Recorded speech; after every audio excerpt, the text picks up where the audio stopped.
तूफान का कहर। ये कहानी गुजरात के एक गांव की है जो समुद्र तट के किनारे बसा था। वहां के अधिकतर लोग मछली पकड़ने का काम करते थे। गुंजन बेटा, क्या तू सुबह से किताब लेकर बैठी है? जल्दी आ, ये कुछ बर्तन है, इन्हें साफ कर दे। मुझे भी मछली पकड़ने जाना है। तेरे बापू कब से मेरी राह देख रहे होंगे। आज मौसम भी खराब ही लग रहा है सुबह से। यहाँ तो आज हवाएं चल रही हैं। माँ, बापूजी को भूख लगी होगी, सुबह से बस चाय पीकर निकले हैं। माँ, कल की तरह मैं फिर से आज आपके साथ चलूंगी। सब बच्चे भी तो वही होते हैं। ठीक है, चल पड़ना तुम भी। अब ज्यादा बातें मत बना और जल्दी से काम में मेरी मदद कर। चंदन समुद्र में अपनी एक पुरानी सी नौका में बैठकर मछली पकड़ रहा था। आज मछली जाल में फंस ही नहीं रही है। सुबह से जाल बिछाया है और ये गायत्री भी न जाने कहाँ रह गई। इसको हर रोज बोलता हूँ थोड़ी जल्दी आया करो। क्या हुआ चंदन, अकेले ही बड़बड़ा रहे हो? तुम कब तक इस पुरानी नाव में यहीं बैठकर जाल बिछाते रहोगे? अरे अब तो नई नाव ले ही लो, फिर समुद्र के बीच जाकर जितनी चाहे मछलियां पकड़ना। बहुत मछलियां हैं आगे। भाई, नई नाव लेने के लिए अगर इतने पैसे होते तो मैं कब का ले लेता। अरे चल ठीक है, तेरी मर्जी, मैं तो जा रहा हूँ। चंदन बहुत गरीब था। वह मछली पकड़कर जितने पैसे कमाता था उससे बस उनके घर का गुजारा ही हो पाता था।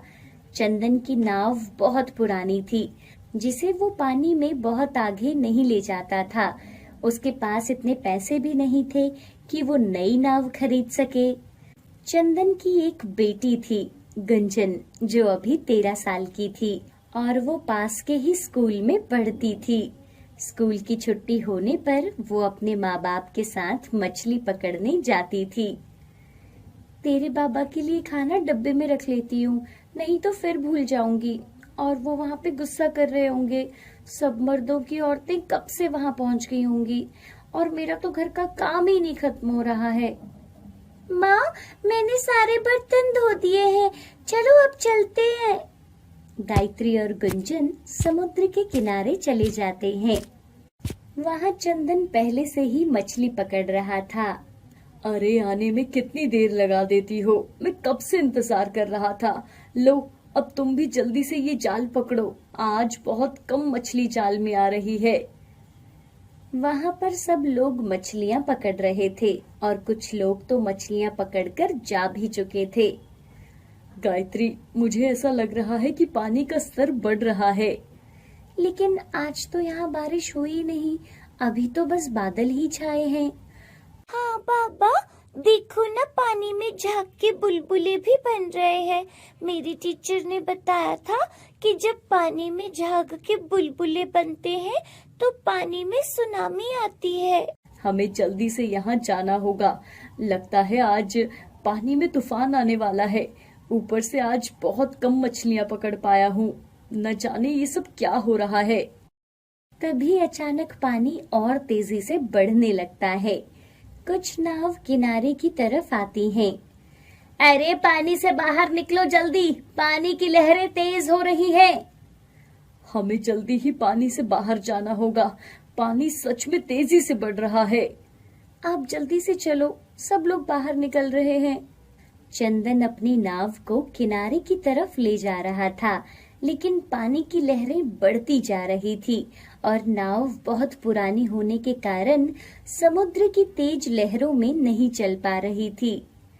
बाबा, मुझे बहुत डर लग रहा है। बेटा, तू घबरा मत, बाबा है ना, वो नाव चला रहे हैं, तो चिंता मत कर। तभी सामने से एक और नाव आती है। अरे भाई जल्दी करो, ये बच्ची को मेरी नाव में बिठा दो और समुद्र से बाहर निकलो, पानी बहुत तेजी से बढ़ रहा है। हाँ, गुंजन और गायत्री को आप ले जाओ, मैं अभी आता हूँ। अरे मेरी नाव में बहुत मछलियां हैं, तुम गुंजन को बिठा दो और तुम भी जल्दी आओ। और वो आदमी गुंजन को लेकर चला जाता है। थोड़ी देर बाद चंदन और गायत्री भी किनारे पर पहुंच जाते हैं। तुम गुंजन को लेकर घर जाओ, मैं नाव को किसी चीज के साथ बांध कर आता हूँ। आप जल्दी कीजिए ना, इस नाव को यहीं रहने दो, पानी का बहाव बहुत तेज है। सभी लोग किनारे की तरफ भाग रहे थे। अरे तुम यहाँ से जाओ, मैं अभी आता हूँ, तुम मेरी चिंता मत करो। गायत्री गुंजन को लेकर सब लोगों के साथ घर आ जाती है। चंदन अपनी पुरानी नाव को किनारे में एक खूंटे से बांधने की कोशिश कर रहा था। तभी एक तेज बहाव के साथ उसकी नाव बह जाती है और चंदन भी वहां नहीं था। पानी पूरे गांव में आ गया था और सब लोगों के घरों में पानी भर गया था और बहुत से लोग पानी में बह गए थे। अचानक हंसता हुआ गांव दुख में डूब गया था। इधर गायत्री बहुत परेशान थी क्योंकि काफी समय हो गया था और चंदन अभी तक घर नहीं लौटा था। अरे गायत्री बहन, चंदन भाई कहाँ हैं? ये नाव को किनारे पर बांधने रुके थे और उन्होंने वहां से हमें भेज दिया और खुद अब तक नहीं आए। हे भगवान, वहां से तो सब लोग जा चुके थे और सुना है कुछ लोग तो पानी के तेज बहाव के साथ ही बह गए। मैंने उन्हें इतना बोला कि इस पुरानी नाव को यहीं रहने दो और आप जल्दी से पानी से बाहर आ जाओ, लेकिन वो मेरी सुनते ही नहीं है। बेटा तू यहीं बैठ, मैं देख कर आती हूँ। अरे उस तरफ जाने को मना किया है, वहाँ पर बचाव दल की टीम है। अगर चंदन भाई वहाँ होंगे तो बचाव दल की टीम उन्हें अपने साथ लेकर आ जाएगी। माँ, बाबा कब तक आएंगे? तभी माँ देखो देखो, बाबा आ गए। गायत्री और गुंजन खुशी से चंदन के गले लग जाते हैं। भगवान का शुक्र है आप ठीक हो, मेरा तो दिल ही बैठा जा रहा था। अरे मैं तो पानी के तेज बहाव में बह गया था, पता नहीं मैं कैसे बच गया। 2 घंटे बाद जब मुझे होश आया तो मैं किनारे पर पड़े एक पेड़ की शाखा में अटका था। उस बाढ़ ने न जाने कितने लोगों की जान ले ली और कितने लोगों के घर तबाह कर दिए, लेकिन गुंजन और गायत्री अब खुश थे कि चंदन सही सलामत था और उनकी पुरानी नाव समुद्र में बह गई थी। एक गांव में मीना नाम की एक औरत रहती थी। वो काफी ज्यादा गरीब थी। उसके पति का देहांत बहुत पहले ही हो गया था। मीना का एक लड़का था जिसका नाम रोहन था। रोहन अपनी माँ के साथ ढाबा चलाया करता था। मीना ने अपने घर पे ही ढाबा खोल रखा था और वो उसी से अपने और अपने बेटे का गुजारा करती थी। उसका ढाबा बहुत अच्छा चलता था, जिस वजह से लोग आराम से अपने दिन व्यतीत कर रहे थे। एक दिन की बात है, मीना और उसका बेटा रोहन ढाबे पर बैठे हुए थे। तभी वहाँ पर एक पंडित आता है और उसके ढाबे पर खाना खाने लगता है। तभी मीना पंडित से, पंडित जी मेरे बेटे का भविष्य तो बताइए। हाँ हाँ जरूर बेटा, अभी खाना खा लूं, इसके बाद तुम्हारे बेटे का भविष्य बताऊंगा। और इसके बाद पंडित खाना खाने लगता है। खाना खाने के बाद जब वो रोहन का हाथ देखता है तो पंडित मीना से, तुम्हारा बेटा तो बहुत ही बड़ा होटल खोलेगा और साथ ही वो तुम्हारा नाम भी रोशन करेगा। ये बात सुनकर मीना काफी ज्यादा खुश होती है और फिर पंडित उसे आगे बताते हुए, पर इसके लिए तुम दोनों को बहुत ज्यादा कठिनाइयों का सामना करना पड़ेगा और वो कठिनाइयाँ कुछ ही दिनों में आने वाली हैं। तो क्या उनसे बचने का कोई उपाय नहीं है?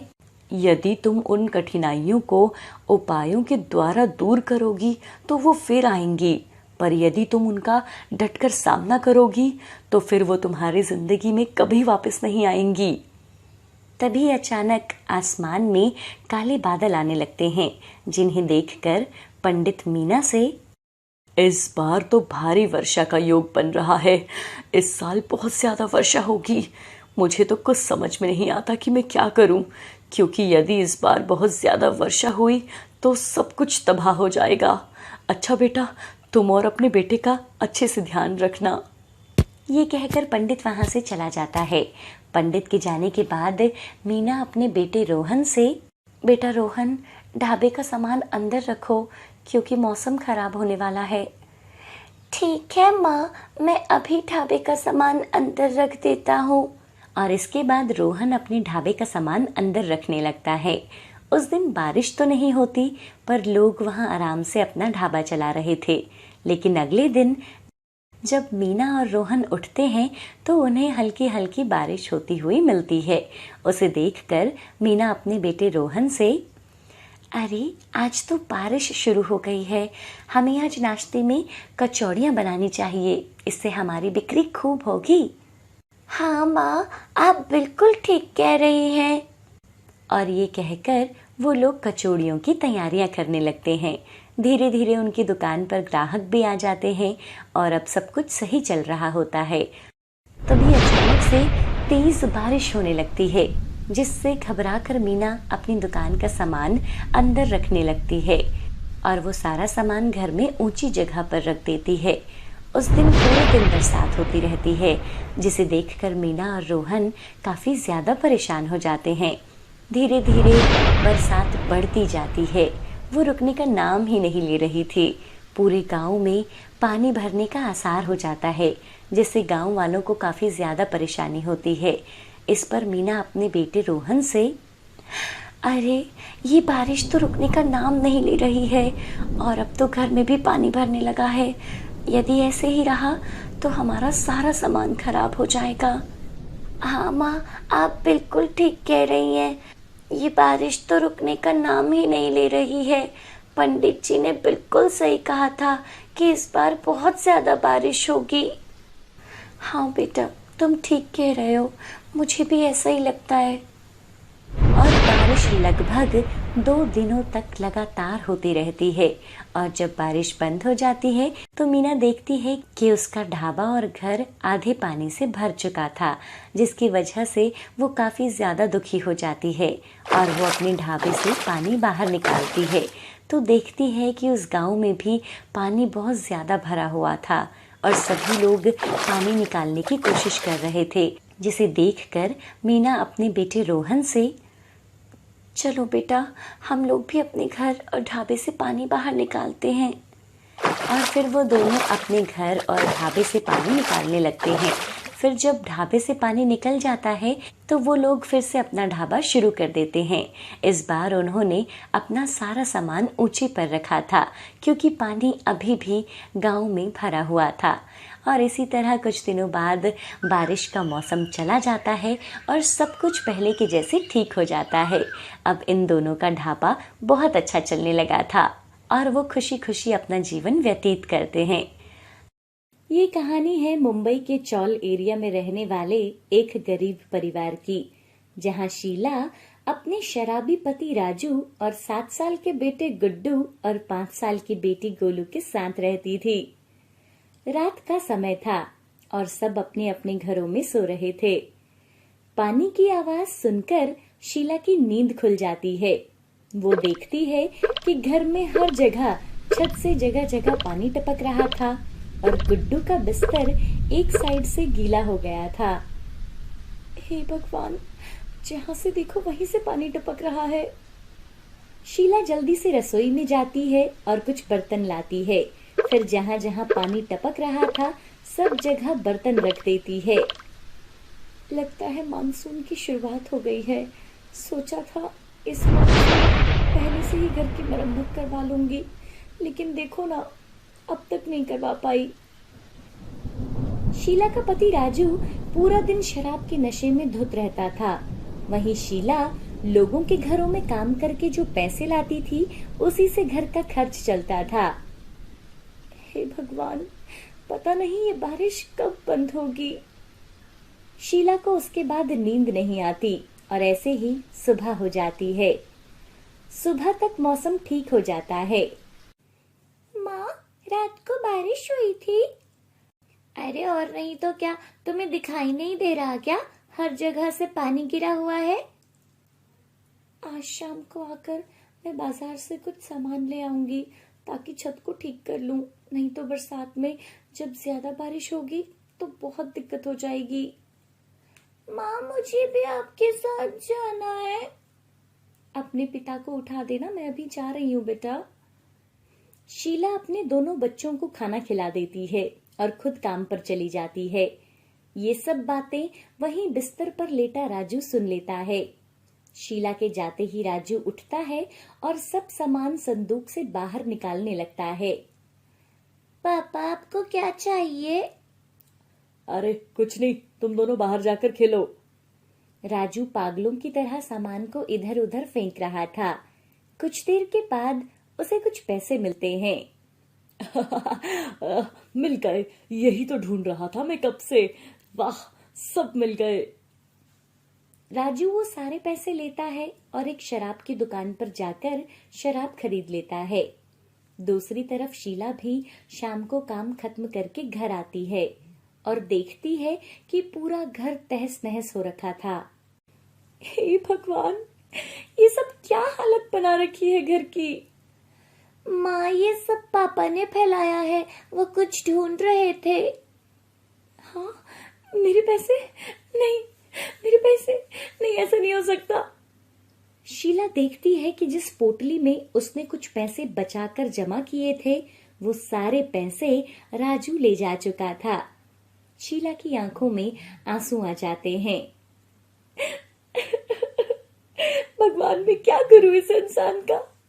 इतनी मुश्किल से मैंने कुछ पैसे इकट्ठा किए थे। सोचा था घर की छत ठीक करवा लूंगी, लेकिन उसने ये भी चुरा लिए। तभी राजू शराब की बोतल मुंह में लगाकर घर आता है। तुम्हारी हिम्मत कैसे हुई मेरे पैसों को छूने की? वो पैसे ना मैंने कैसे कैसे करके जोड़े थे। तुम इंसान हो या हैवान? अपने बच्चों के बारे में तो सोचा होता। निकल जाओ यहाँ से, हम सब तुम्हारे लिए मर गए हैं। मुझे घर से निकालेगी तू? हाँ, मुझे निकालेगी? अभी बताता हूँ तुझे।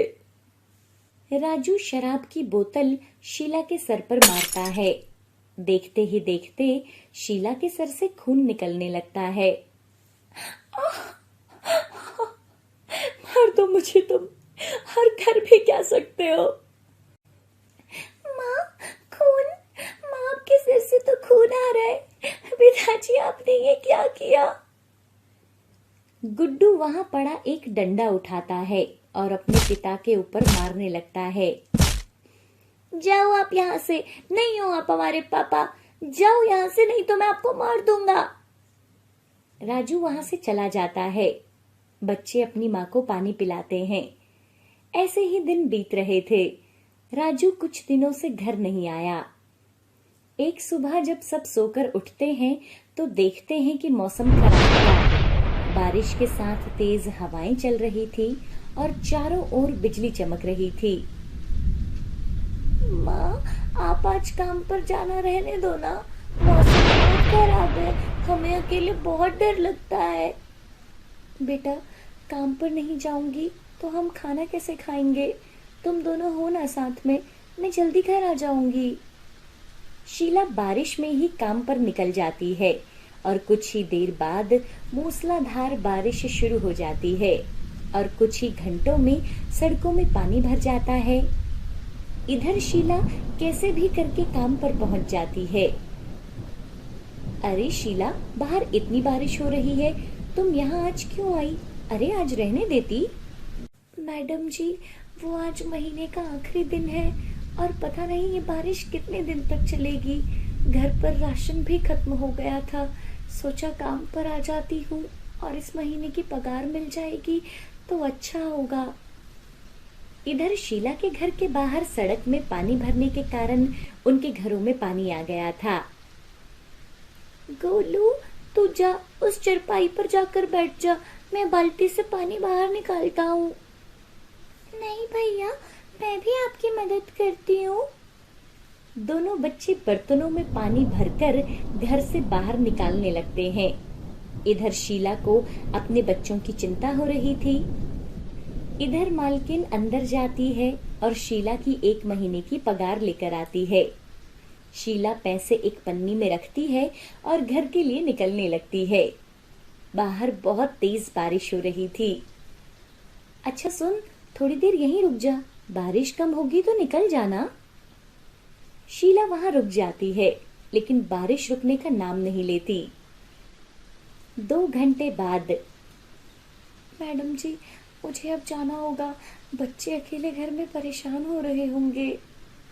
अच्छा संभल कर जाना, अब तक तो सब जगह पानी भर गया होगा।